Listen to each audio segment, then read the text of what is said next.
Welcome back, Bulldogs fans. In this video, we're going to be recapping the Hedgesville game. If you enjoyed, don't forget to leave a like and subscribe. Let's jump right in. Martinsburg would receive the ball near midfield to start this game, and Brian Dick would take a nice run all the way down inside the 10 down to the 6. A few plays later, Kevin Myers would punch it in, and the Bulldogs start fast and go up 6-0 early. After a nicely designed two-point conversion, the Eagles would take over for their first drive, and disaster would strike already after Carson Knight lays a hard hit and forces a fumble, which Cofield would pick up and return all the way for a touchdown, putting the Bulldogs up 15-0 just minutes into this game. The ensuing Hedgesville drive would see the Eagles breathe some life as Milburn shows why he's so hyped with a nice pass down the middle into Bulldogs territory, and after a few costly penalties gives the Eagles the ball inside the 5. Milburn was able to sneak into the end zone and score, making this game 15-7.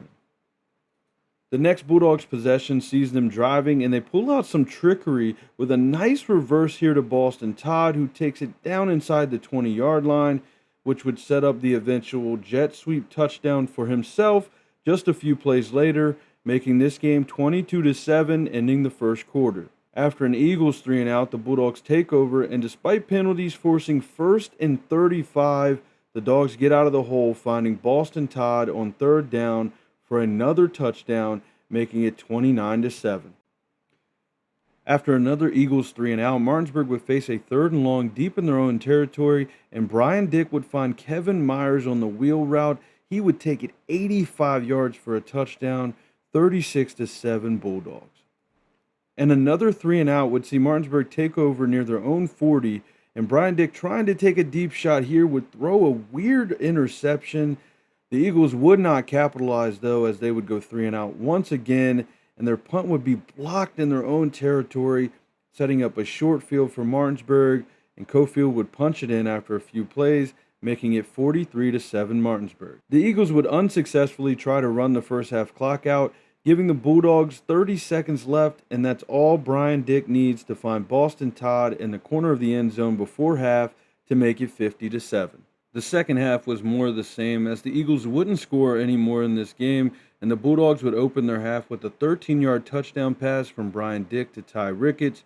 Ricketts would also add a rushing touchdown on a quarterback sneak, and the last touchdown of the night was scored by backup quarterback Keon Ridnour on a read option late in the 4th, making the final score 71-7. I don't think anyone expected this game to be close, but I was still impressed with this team. They had one blown coverage defensively, and outside of the penalties, played a near-perfect game. This team is starting to click in the right places, and the next 2 games are huge in my opinion. They have to clean up these penalties before Morgantown comes to town in just a few weeks, but I think we're getting on the right track. My players of the game on offense, I have to go Boston Todd. I mean, week by week, he's widening the gap between him and the second best high school player in West Virginia. I truly think he's the best player in the state. And on defense, I had to give it to Jordan Kovacs. I know a lot of people might have skimmed past this game defensively, but he had a truly great night. I mean, I could be wrong, but I personally counted 4 tackles for a loss and 2.5 sacks. I mean, this kid was unblockable in this game. Him and Frankie Urias have been absolutely incredible this season. Thanks for watching. If you enjoyed this video, don't forget to leave a like and subscribe below. As always, stay blessed and go Bulldogs.